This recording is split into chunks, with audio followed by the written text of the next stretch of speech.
Welcome to SRBC 2022, and we are again back with a series of popular science interview with some of the amazing scientists who are doing absolutely amazing work in reproductive health and infertility issues. So now we have with us a new guest, Dr. Deepak Modi. He's a scientist in ICMR NIRH Institute in Mumbai. He works on basically understanding the embryo implantation and how development of an embryo starts. And on a broad overview, he basically understands the development of embryo and how it affects the pregnancy on a larger scale. So welcome, Dr. Deepak Modi. Thank you, Devanshi. We are so happy to have you here.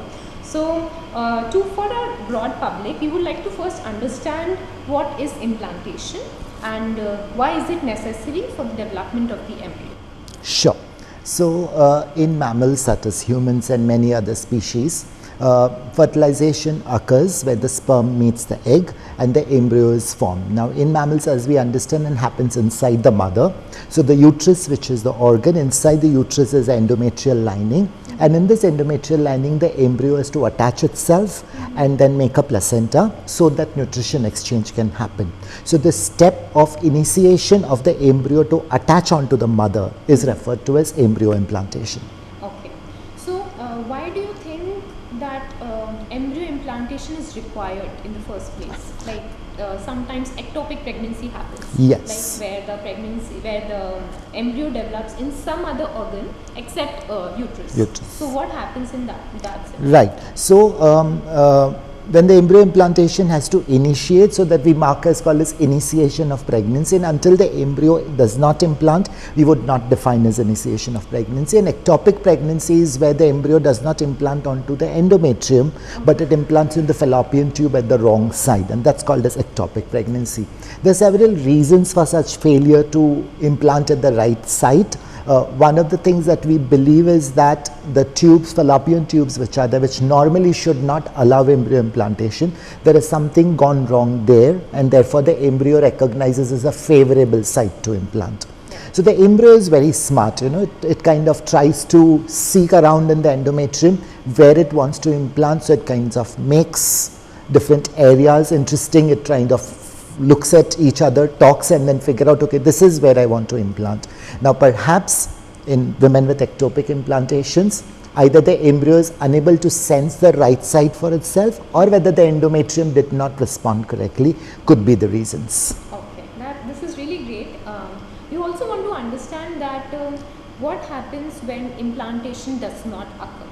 So what is the outcome of that, and how do we deal with it? Okay, so typically when couples try to conceive, and WHO defines that after 1 year of unprotected intercourse, if a couple is not able to conceive, is defined as infertility. Now there are several reasons for infertility. One could be because of male factor, which also my lab is looking at, that why some men do not make sperm. Others could be female factor like PCOS, endometriosis, where either they don't make good kinds of eggs, the eggs are not very healthy, or there is premature ovarian failure where the egg pool is exhausted very early. These are male and female infertility issues, but at times the eggs and the sperm are produced correctly, the embryos are made, but the embryo does not implant into the uterus. The embryo just refuses to go there. We don't know the reasons why, and this would also manifest as infertility. So infertility is typically classified into male factor, female factor, either both the factors, or what we call it as unexplained infertility as well. And perhaps in women with couples with unexplained infertility, it could be failure of embryo to implant. Okay, so what happens, like if the couples have understood that their implantation is not happening, so what is the way to go about it? So it's very difficult for any couple to know that implantation has not happened. The only way is, okay, the husband is tested, he is making normal amount of sperm. If the wife is tested and if she is ovulating normally every month, and they are having unprotected intercourses at the right time, and still if it does not happen, then perhaps we may suspect that there is failure to implant, but there is no true test to define that, okay, there is an implantation failure. Okay, so what couples who are going through this scenario would do? So typically they would go to an IVF center where then they would request the clinicians would then kind of evaluate them, do all the sorts of testings in the husband and the wife, and then IVF is done where the sperms are taken from the male partner, the eggs are taken from the female partner, they are fertilized in a dish, the embryos are collected, the embryos are often tested for their health, whether they are genetically good or bad, and then genetically good embryos can be selected and put into the mother, and in about 25% of cases you would get a pregnancy. So through IVF we can get a successful implantation as well? Yes. So for reasons unknown, in some couples the internally or in vivo fertilized embryos don't implant, but in some of them the in vitro fertilized embryos do implant. But there are a subset of women, the numbers are still not very sure, who undergo repeated cycles of IVF and still do not have a successful pregnancy, and these women are referred to as repeated implantation failures or recurrent implantation failures. Now these are the women in whom we suspect that there is definitely the problem at the level of the endometrium, and this is something that my lab is interested in researching, that how the embryo wants to implant onto the endometrium and what things go wrong in women with recurrent implantation failures that it refuses to implant.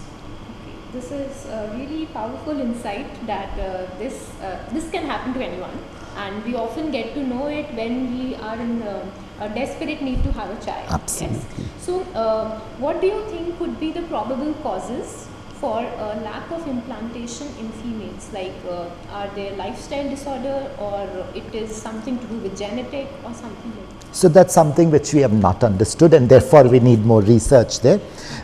There are several causes of implantation failure. We could often define as embryonic causes and endometrial causes. Now embryonic causes largely are because of genetic. So one, that embryo quality is not good, somehow the embryo is not being made well. In these instances it is observed that poor quality of sperm or exposure of the father to lifestyle disorders, obesity or exposure to chemicals, pesticides can often manifest as poor embryo qualities, and such embryos often don't implant.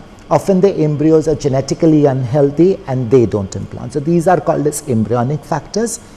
On the other side there could be endometrial factors. So something that several years ago we had discovered was that so earlier everybody had thought that the embryo just comes into the endometrium and implants and the pregnancy starts, but we said that no, that's not the case. The embryo has to talk to the endometrium, tell the endometrium, hello, here I am, and now the endometrium has to prepare itself for allowing the embryo to come in. So it's like, imagine guest coming at your house. You would want your guest to tell you in advance that I am coming over, so you organize the house correctly, you prepare the right kind of food, you prepare the stuff as you need, and then you welcome the guest in.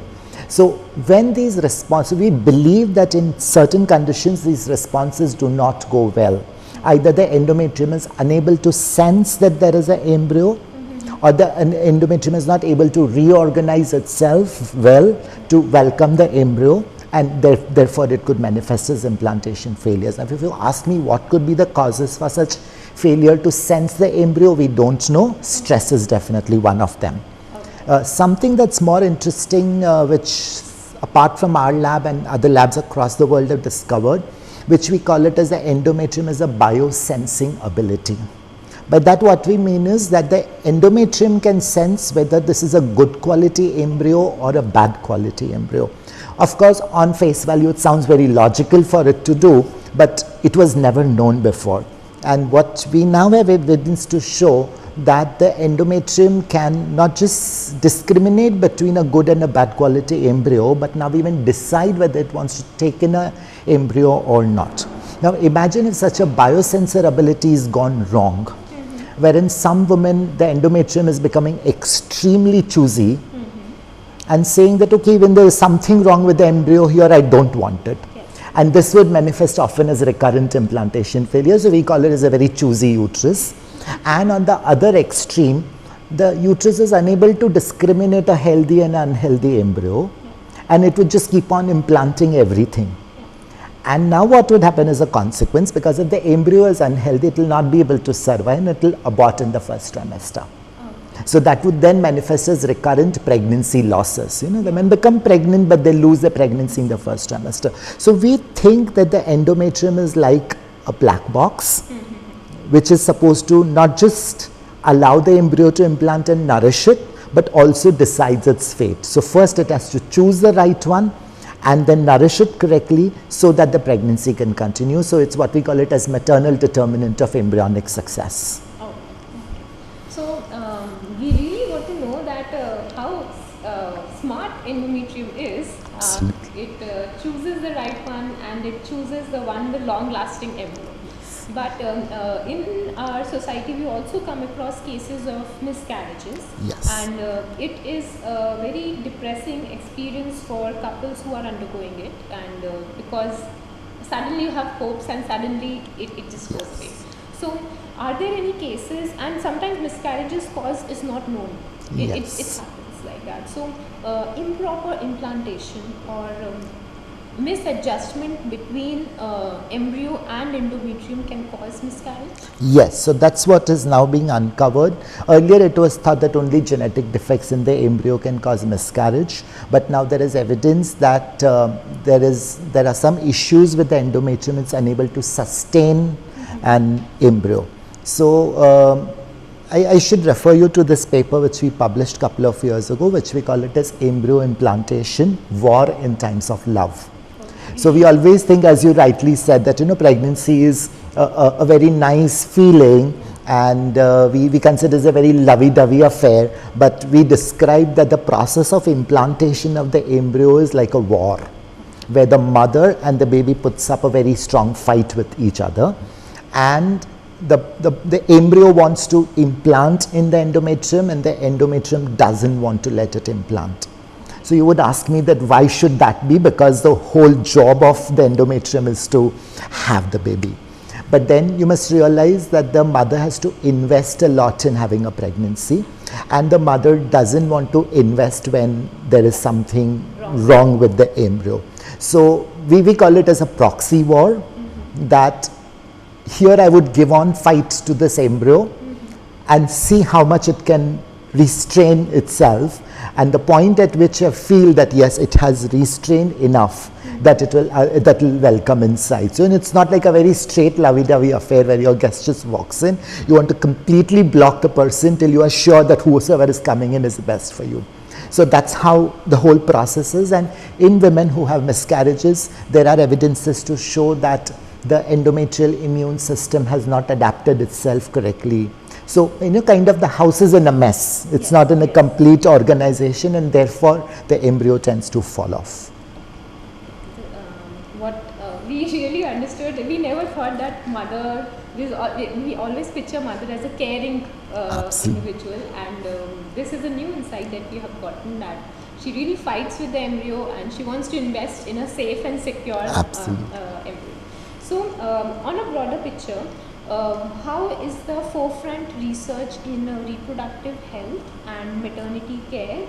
What is the next upcoming thing going to come, and on a bigger field as True. So we have now. So earlier it was believed that yes, okay, there is an infertile couple and you get it at IVF clinic and you would ensure pregnancy, but there is now something what we define as preconception care. It's the health of the father and the health of the mother, which together determines the health of the embryo. Of course, a mother's health is far more a bigger determinant, but we have now evidence to even show, some of my colleagues have shown, that the fathers are deprived of vitamins, if the fathers are exposed to estrogens, things go wrong in the sperm, and this can even manifest later as a miscarriage. So the next big thing in infertility that's coming up is identify the couple, give them a preconception care. So couples, not just infertile couples, but in general now it's recommended that all those young people who want to conceive or think of pregnancy before marriage or just after marriage have to perhaps will have to undergo a preconception counseling, follow the right kind of preconception diet and the lifestyle, do the corrective measures that are required, and conceive so that you would have a healthy baby.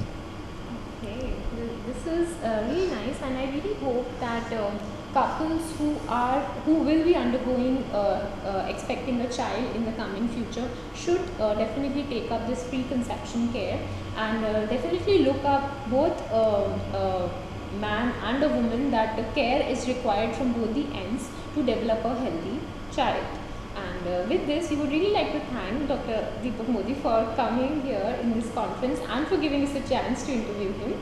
And not to mention that he's a 2 TEDx speaker, so and the topics are really great. So you should definitely check it out, how sexuality is influenced by brain, which is a really nice topic, not very talked often, and it also challenges a lot of myths that exist in our society.